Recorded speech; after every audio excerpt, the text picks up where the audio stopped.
They're the largest predators that walk the earth. Brown bears and polar bears. New research suggests dangerous bear-human interactions could be on the rise. And the result be horrific. Hey, bear. Hey, bear. He starts doing that, you know it's serious. On this investigation, I'll head deep into the Alaskan wilderness to seek out brown bears in the wild. Got a bear that just came out of the woods. And join an incredible airlift to see how rangers protect both people and bears. And I'll come face to face with a massive brown bear to learn about its predatory weaponry. I'm here to find out what makes these animals such amazing predators and what we can do to make sure we're not their next meal. All in an effort to find out how we can peacefully coexist with these majestic creatures.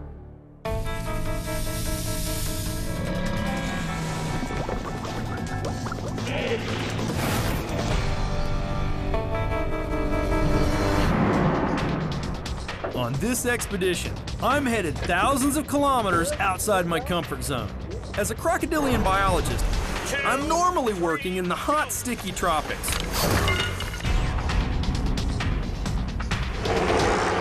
But today, I'm headed to a completely foreign environment to study some of the biggest predators on Earth. Brown bears and polar bears. In many areas, bear populations are suffering because of shrinking habitat. Some believe this may increase the likelihood of dangerous human-bear encounters. One thing is clear. When humans encroach upon bear habitat, the results can be deadly for both us and them. April 2006, a close to 200-kilo black bear kills a young girl and mauls her mother and brother in Tennessee's Cherokee National Forest. July 2007, a bear kills a woman as she mountain bikes in British Columbia. Officers believe she was preyed upon. Police kill the bear. In September 2008, a grizzly who may have been protecting her 3 cubs mauls a man to death as he hunts in Alberta, Canada. Even though incidents like these do occur, thankfully, your chances of being attacked are slim. It's possible to enter the bear's world without triggering a harmful interaction, provided you take the necessary precautions. But first, I need to learn about these powerful creatures. I've come to Alaska to learn more about these resourceful predators. I'm headed out to Admiralty Island, a place that has one of the highest densities of brown bear anywhere in the world.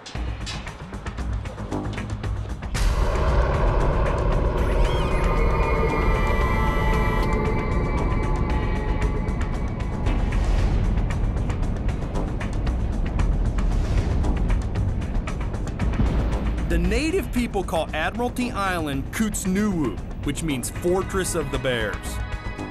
It's located about 40 kilometers south of Alaska's capital, Juneau.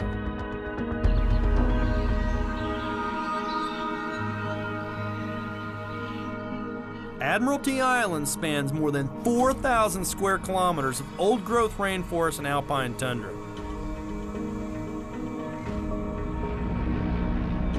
Roughly 1,500 brown bears live here. Almost 1 bear for every 2 square kilometers. Bears in coastal areas like this are generally referred to as browns, unlike bears in inland regions, which are usually called grizzlies. Joining me is Forest Service Ranger Don McDougall, who will teach me how to safely approach brown bears on their turf. It's September, and we come at a great time. It's the end of the feeding season.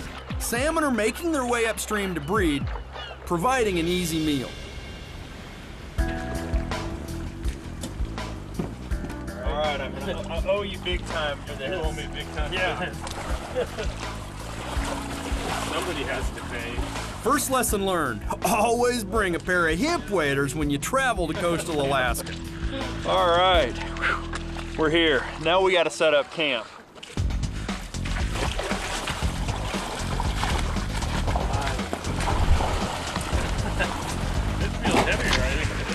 It's critical in bear country to make sure all food is secured in bear-proof containers, so the smell doesn't draw the bears in.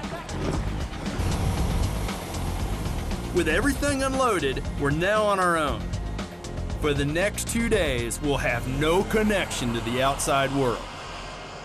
Thankfully, I haven't had to use it. So this is the campsite. Yep.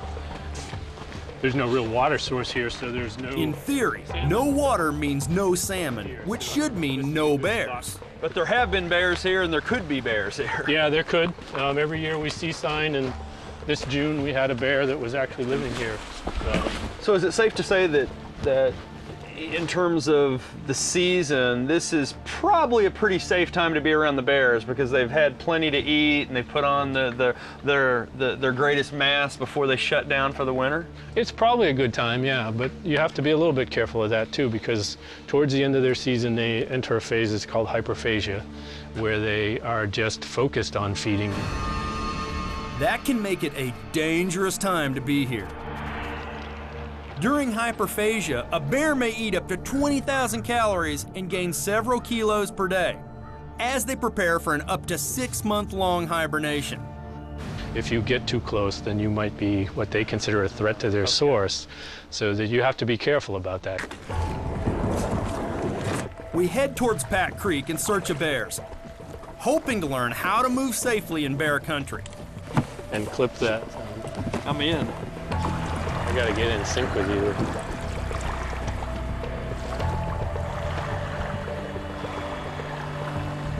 The mouth of the creek is a large mud flat where bears feast on salmon. But as we approach, there's just no sign of bears.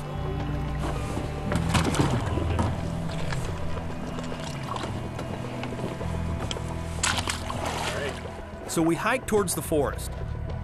The goal when moving through bear habitat is to avoid surprising them. But if something does go wrong, you need to be prepared. So this is called pepper spray. Right. And it's one way in which you protect yourself here in bear country. You know, if you want to discharge this, what you're going to do is you're going to take this clip off, and point it at your subject, and you're going to fire. Try to get it right in the face. Try to get it right in the face. Carrying bear spray is a must for hikers in bear country. Don also carries a high-powered rifle.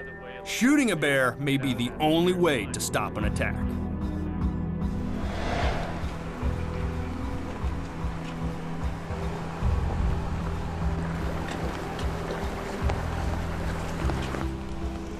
A dense forest like this gives solitary brown bears plenty of places to hide. It's easy to see how you could stumble upon one. This is spectacular. This is a rainforest. Yeah, this is a pretty amazing forest. It is. I mean, everything.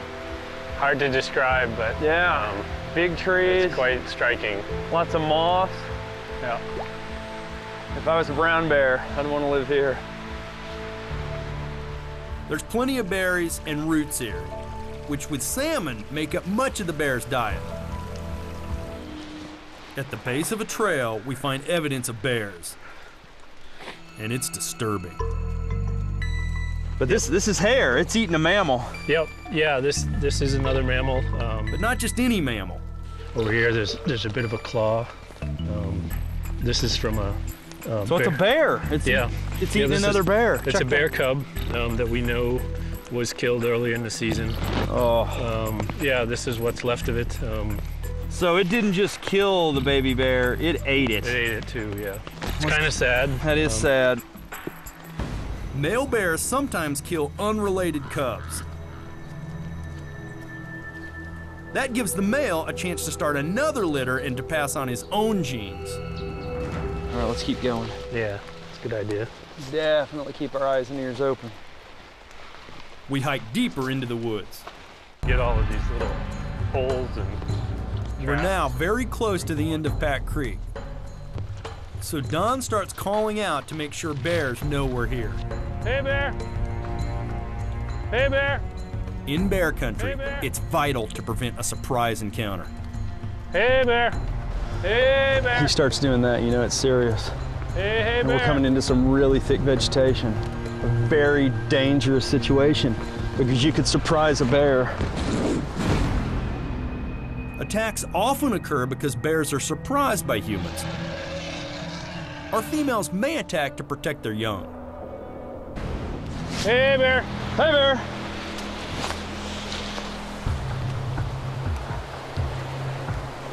This is Pat Creek. No bears. No bears right here. We know they're here, Hey, bear. but bears normally avoid making contact with humans. Hey, bear. Maybe the noise we made actually scared them away. Or maybe they're lurking just out of sight. And the clouds are really moving in. The rain's starting to come down, and it's gonna be nightfall soon. We have got to get out of this thick vegetation before it gets dark. If we got trapped out here at night, man, that could be a death wish. Hey, bear. We'll try again tomorrow, and hopefully I'll get a safe, close encounter with a brown bear.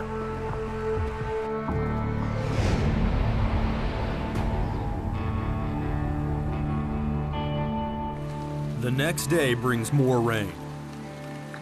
It's a gloomy start, but Don thinks it's great weather to see bears feeding. We head back to Pat Creek with our fingers crossed. Then I see movement. It's not a bear right in front. It is. There's a bear in front of us. Yeah. We paddle about a half a kilometer away from the bear so we don't scare it off. I'm excited to encounter a brown bear, but also a little nervous.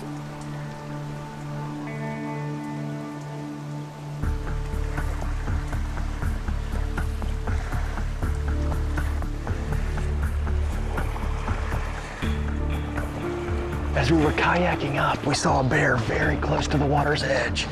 Hopefully it'll still be there. We're gonna try to approach very quietly, sneak through the vegetation, and take a look. We gotta be careful.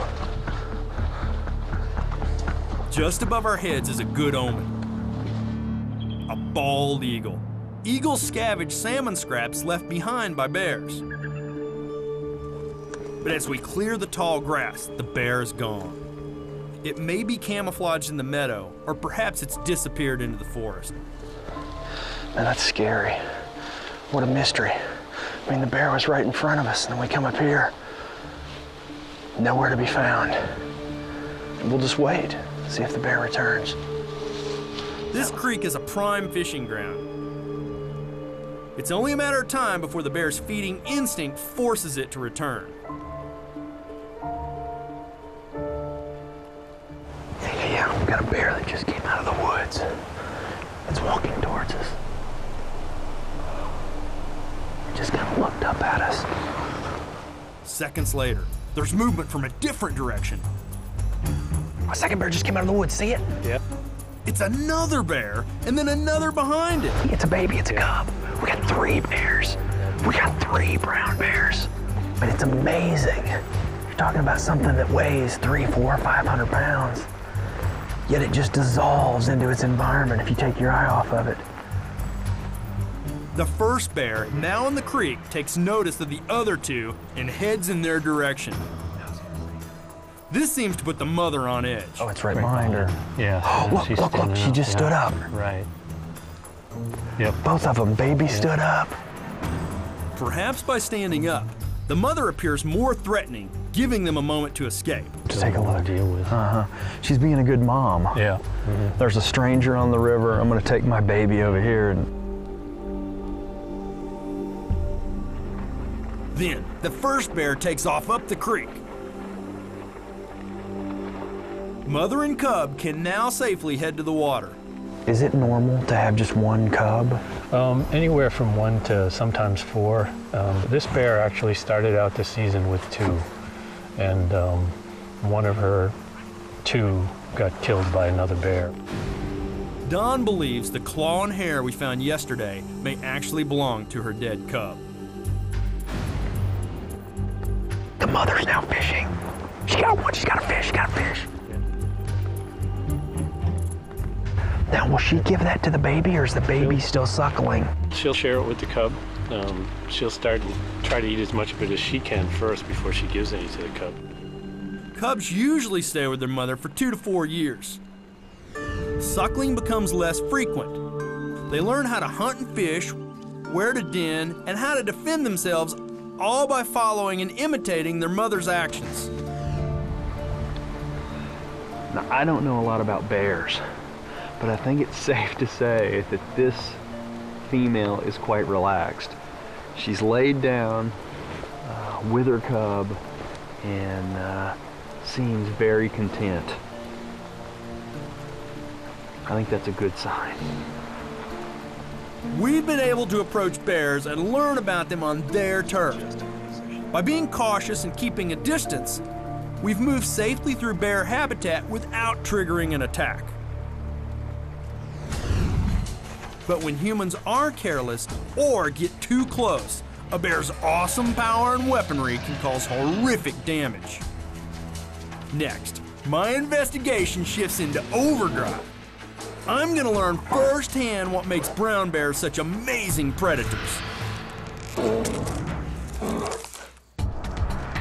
Bears rarely attack humans, but when they do, the results can be deadly because of their massive size and power, their sharp claws, and also their intelligence. I want to examine each of these features in depth. And to do that, I need an animal that I can actually study head-to-head, unrestrained. So I traveled to Indiana to meet animal handler Jeff Watson and his almost 700-kilo brown bear, Brody. All I can say is, wow. They look a lot bigger up close and personal than they do at 100 yards away. That is an impressive animal. Yes, he is. Gosh. So it's a trained bear, but still a very dangerous animal. Always dangerous, and the misconception that most people have is that a trained bear is a tame bear. He's never going to be tamed. He can be trained. That's for this fried chicken right here. But you put your hand across there, you'll see that he's not tame. Give me a wide, bro. We're not gonna worry. You don't have to worry about that. My hand's not going over there. But you see those canines? Huge canines, massive. So it's well armed in the mouth, also well armed on the feet.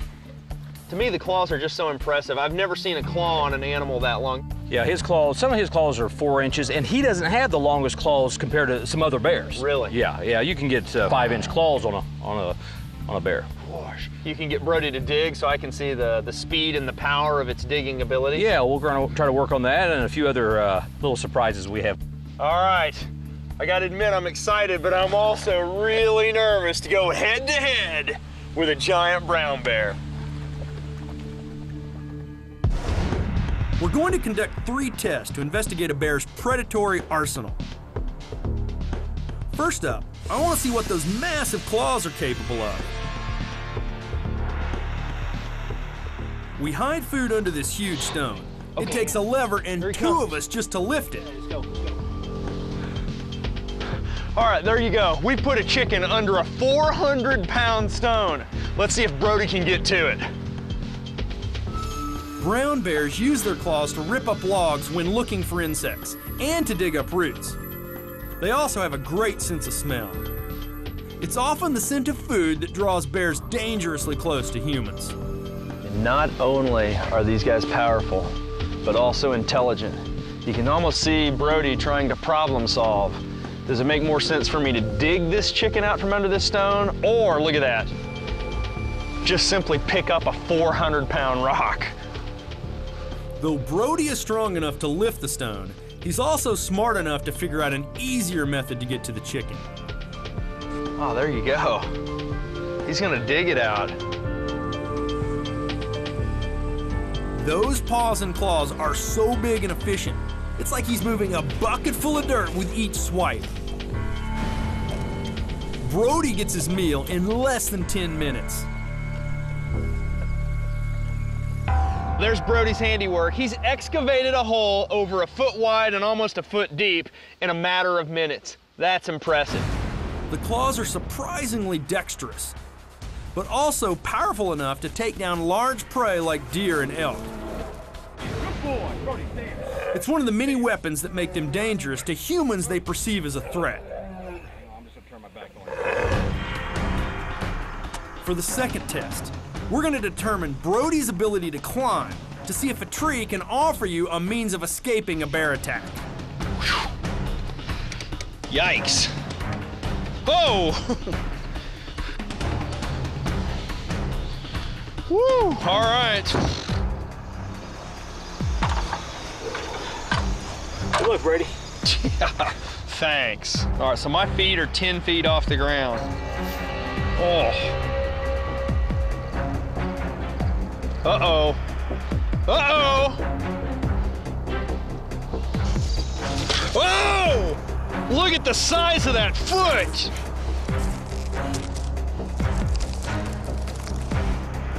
You know what? I mean, he's big, but he's really quick with that swipe. Yikes! If brown bears could climb trees, he'd be up here with me. So that's good to know. If there's a big brown bear after you and you're quick enough and lucky enough to find a tree, you might just well escape. But a black bear, that's another story. Black bears are much smaller and lighter than browns. This, as well as shorter, more curved claws, make them excellent climbers. At close to 700 kilos, Brody is much too large to climb. Whoa! But the thing that really makes bears dangerous is their speed and incredible strength. They can take down prey with a single swipe. While in bear country, humans must respect this power, or we can become prey as well. I want to explore Brody's power up close, so Jeff's developed an unusual test that he's about to unleash on me. But you're still going to get banged up a little bit. It's time for my final, ultimate encounter with the brown bear. We're gonna put Brody's power, smarts, and predatory instincts to the test by locking me into this cage. Then we'll see how he tries to get at me. Plus, I'll get a first-hand view of how a bear attack might look to a victim. Now, we need a code phrase in case you feel like you're in trouble. So. Well, I can tell you what it's gonna be. Ah! That's what I was thinking. What is this, a NASA space shuttle harness? That's a NASCAR. Oh, is it really? All right. Make sure Jeff is confident that these bars will keep Brody out.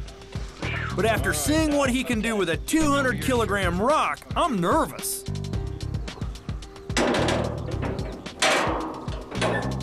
All right, I gotta admit, I'm a little intimidated, even being in this cage. I'm talking about a 1,500-pound bear that has claws that are 4 inches long, and I'm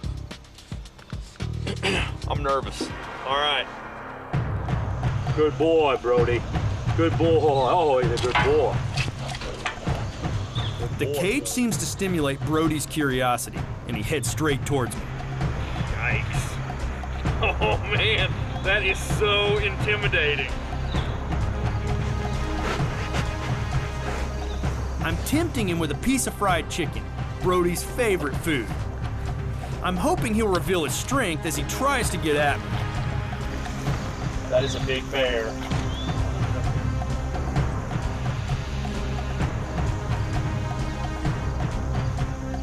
Wow. He just put the 4-inch claws through the bars. Oh, I think that means he wants in here. We know he's gonna try to dig me out. Oh! A recent study indicates that grizzlies possess the strength of up to 5 humans. Researchers think an enraged bear strength could be much higher. Ah! Oh! I got slobber on me. Oh! Oh! Oh! Oh! Are you kidding me? Oh! Oh! Man, he did that like it was nothing. How do I get him to stand it back up? I can only imagine the horrific damage brown bears inflict in an attack. Oh! Without this cage to protect me, I'd stand no chance. Oh! I can't imagine what more we're going. I have them right the cage so Brody can give me another ride. But that was beyond hilarious. Oh no! we're talking about a 400 or 500 pound cage and a 200 pound man. Get ready to brace and yourself. it's Get ready to brace Yeah, yourself. don't you worry. I'm gonna brace. I'm gonna brace. Watch it, use that bar. I'll use the bar, don't you worry. That is amazing. I mean, just with ease, he's got this cage. Oh! Oh! Man alive! I'm a believer. The brown bear is strong. Incredible strength. Massive paws armed with 5 sharp claws, not to mention intelligence and an acute sense of smell. It all adds up to make brown bears amazing predators. And that's why it's so important that we keep a safe distance and tread carefully in their habitat. I never dreamed I'd get that close to a brown bear. An experience of a lifetime. That bear was huge, but believe it or not, there's a bear that gets even bigger. It's the polar bear, the largest land predator on the planet. And to get up close and personal, I've come here to the Maryland Zoo in Baltimore. Wow. For a wildlife biologist fascinated by predators, the polar bear holds a special place. Now, maybe more than ever. A recent study suggests they could be extinct within 70 years due to melting sea ice. This habitat loss may increase the likelihood of dangerous human-polar bear interactions. I'm going to travel to Canada and learn the extraordinary lengths one small town has to go to live safely with polar bears. Open. But first, I want a lesson in their anatomy. All right, I'm now behind scenes and I'm meeting Tanya White, the polar bear keeper. And she's got a really big friend right here with her. Look at the size of those canines. They're massive. They're actually bigger than the brown bear's canines. With polar bears and carnivores in general, they use their teeth a lot. It's kind of like their lifeblood. He needs those big canines so yeah. he can, eat. Polar bears' teeth differ from those of the brown bears, which are omnivores feeding on roots and berries, as well as fish and meat. Polar bears are the most carnivorous of all bears and have sharp cheek teeth, much like lions or dogs, for shearing off chunks of seal meat. You're training these polar bears to perform tasks which help you ascertain its health. Show its teeth so you can inspect Exactly. it, so vets can give the animal examination. Exactly, yep. So you can ask the bear to open its mouth. Yes. I'd like to see that. All right, magnet. Magnet, come to me. Open. Wow, look at that. And I noticed the claws. I mean, really robust claws. Polar bears depend on sea ice as a platform to hunt seals. They need more robust claws to help pull the seals up through holes in the ice. The claws are also shorter than brown bears and help with traction on slippery terrain like spikes on a golf shoe. Unlike brown bears, polar bears are actually considered marine mammals and get most of their food from the ocean. They even have partial webbing between their toes to help them swim. Oh, look at that! That's incredible! Oh, that was better than I anticipated. You can see they use those feet. Yeah, those she's big... to propel herself through the water, and then the Yeah. back feet were kind of steering her toward the rock. Yeah, so. it's kind of the doggy paddle. That's exactly They use what some it of the is. feet to steer, and but man, they can swim pretty fast. They can swim very fast. Polar bears can swim around 100 kilometers in open water and have been found hundreds of kilometers from land. Their thick layer of blubber keeps them insulated in the frigid water. I mean, it's amazing to see this animal in the zoo, but I cannot wait to see them in the wild in their natural habitat.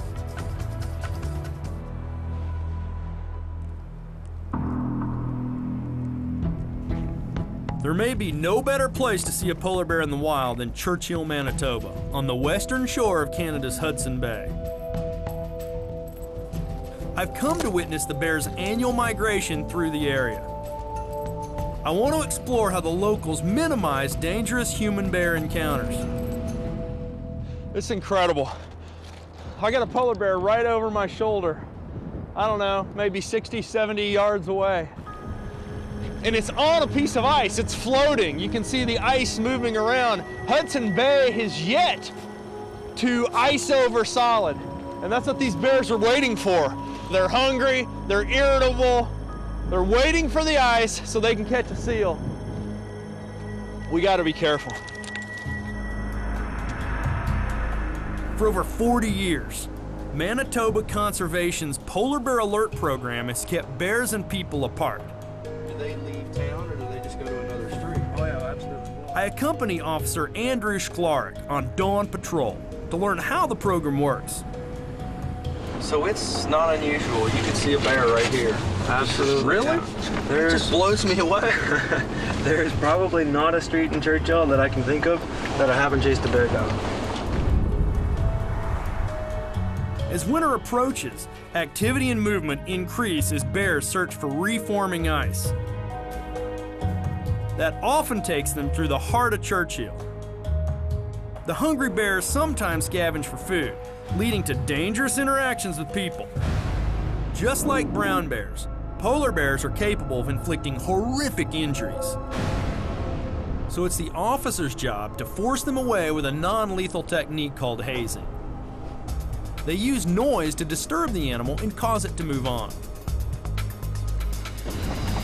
Is that simple to get the bear to go where you want it to go? Sometimes bears have that inclination to go wherever they want, but with enough practice and you can almost herd them where you want them to go. As the sun rises, we drive out to the town's first line of defense.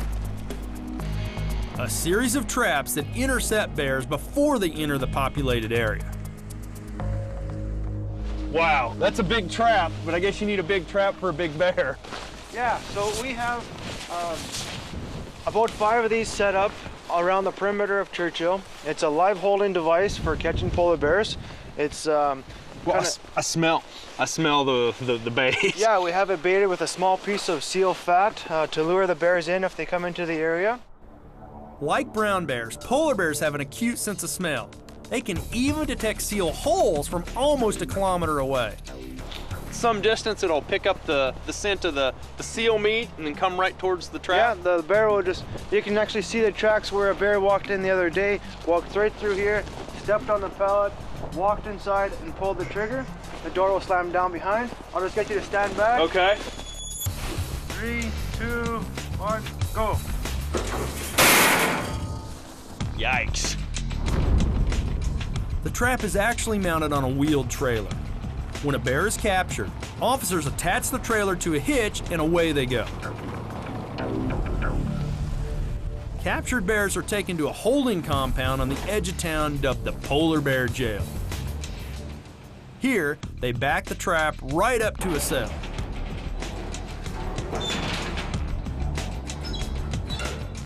Nobody ever has to handle the animal. It's much safer for the officers, and it also reduces stress on the bear.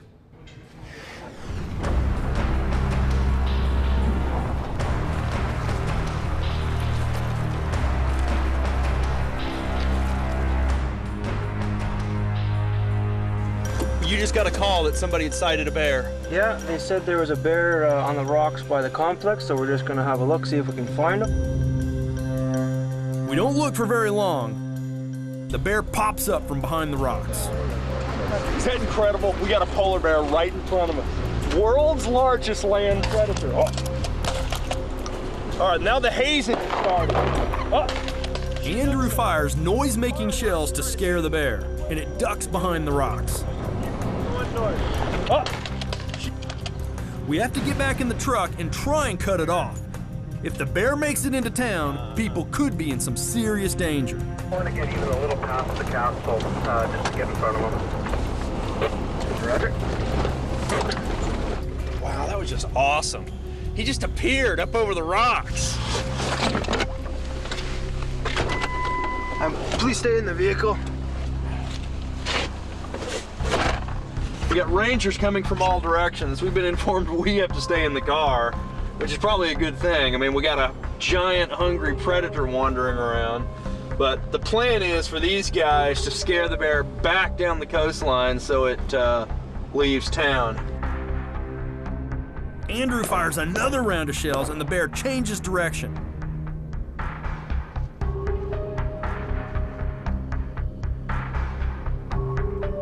An officer on the opposite ridge fires as well. The bear hightails it for the bay. Mission accomplished. At this point, yeah, we'll let him go. It's not in town. It's not hurting anybody right now. Well, there you go. Bear's been pushed out of town. It's good for the bear, good for the people. Churchill's management plan is not just about protecting people from bears. It's also about protecting bears from people. Every winter, the town of about 900 swells with tourists, all wanting a chance to see these magnificent creatures as they migrate along the coastline. And that raises the question, do all these extra people disturb polar bear migratory patterns? I've got an experiment planned to try and find out. When you want to work in one of the most inhospitable places on the planet, one characterized by bone-chilling temperatures and permafrost, you turn to the Tundra Buggy. 4 humongous tires and 20,000 pounds of Arctic power. This baby is gonna take me where I need to go. I've asked 2 scientists to join me, Eric Van Giesen and Chad Hawthorne. They've brought an experimental tracking system that uses lightweight, remote-controlled aircraft equipped with video cameras. The plane's sophisticated software can lock onto a subject and then track it for hours automatically. They're built for military surveillance, but they've never been used in conditions as difficult as this. About 15 tundra buggies full of tourists head out to the coast where polar bears tend to congregate.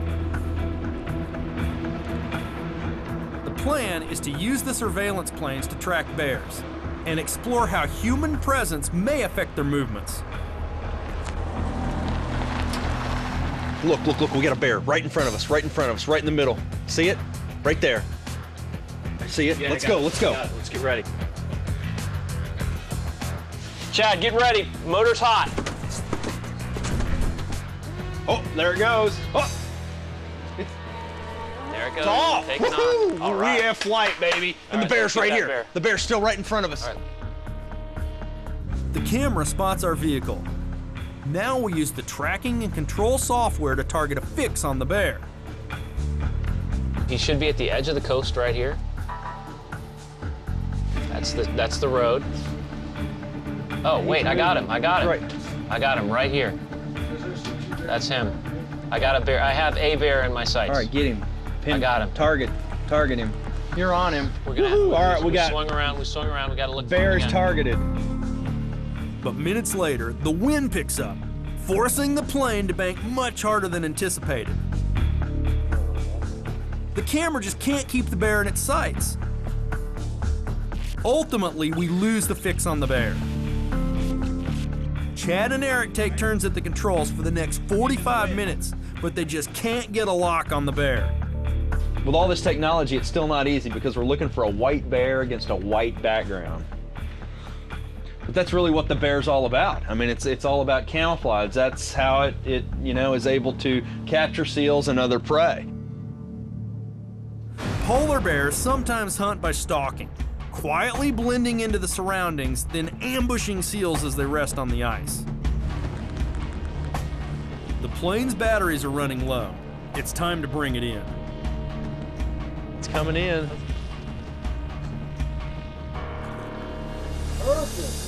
Good job. All right, we got a perfect landing. It's right behind our tundra buggy. Now's the most dangerous part of the operation. I'm gonna have to run out there and get the plane, literally with polar bears all around us. I've got to do this fast. Polar bears are incredibly quick for their size. They can run over 30 kilometers an hour, but they expend about twice as much energy to move as most mammals. That's why successful hunting is so important to them.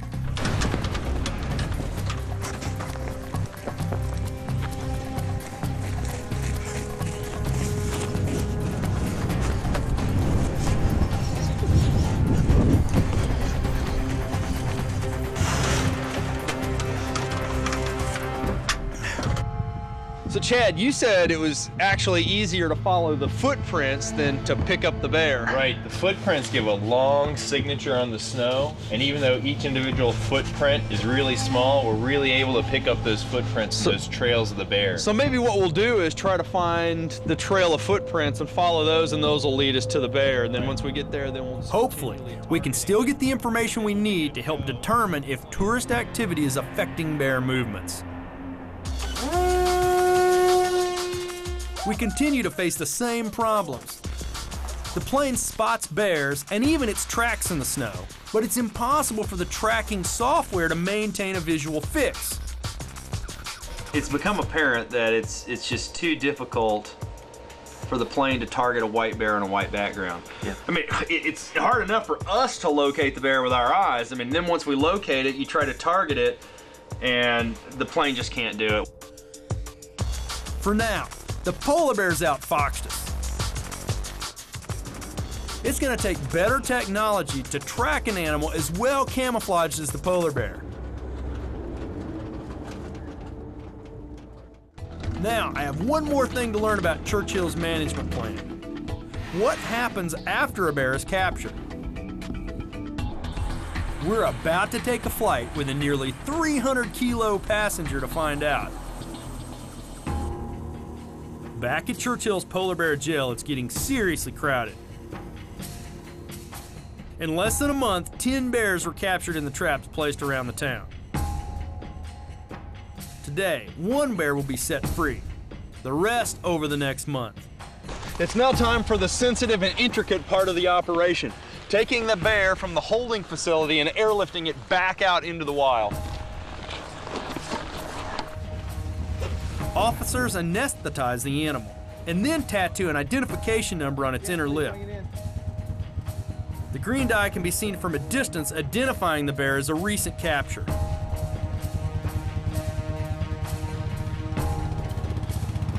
So we're gonna take this bear about 40 miles north up the coast. Because that's the way he was headed. He was heading north, so we're just gonna give him a little lift in the right direction. Absolutely. And the bear's doing well. It's just been anesthetized. Keep it nice and calm for the flight.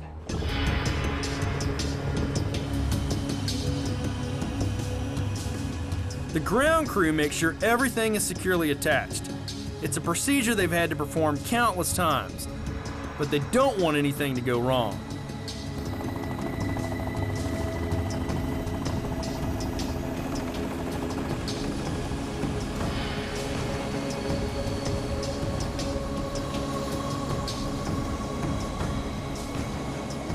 Well, there you go. All went as planned. The polar bear's well on its way. Now I'm going to jump in the second chopper and follow closely behind. We head about 65 kilometers from town to a remote stretch of the Seal River. Far enough from Churchill so the bear probably won't return. There are only about 900 polar bears in this vast stretch of Hudson Bay.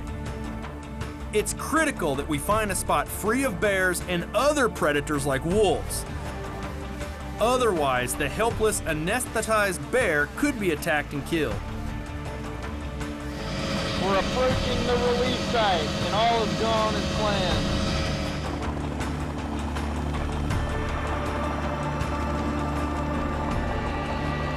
All right, here we go. We've selected a perfect release site. Close to the bay, lots of ice. Here comes the bear. This is gonna be a better place for the bear and a better place for people. The bear won't get into any trouble here. Bring it on down.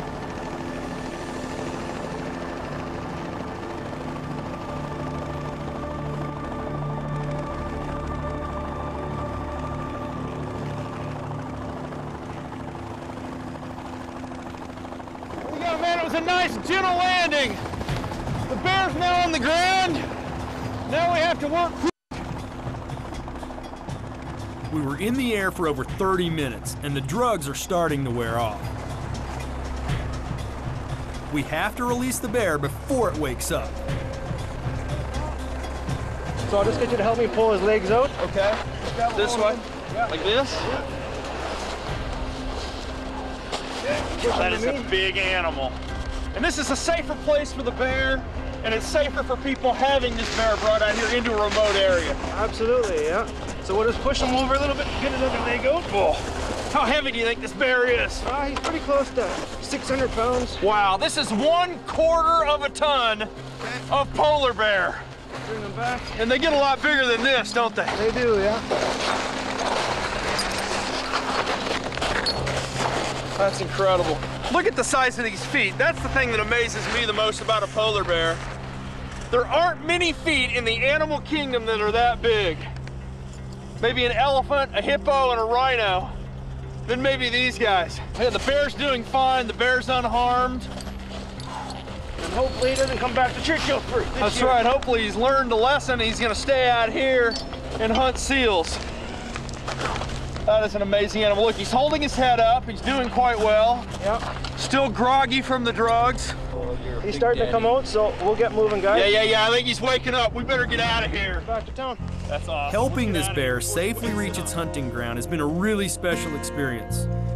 It also shows just how much work goes into keeping polar bears at a safe distance from people. But I've learned that with care, common sense, and appropriate measures, we can peacefully coexist with polar bears and brown bears. While they're clearly powerful and potentially dangerous creatures, there's no reason why we have to live in fear of them.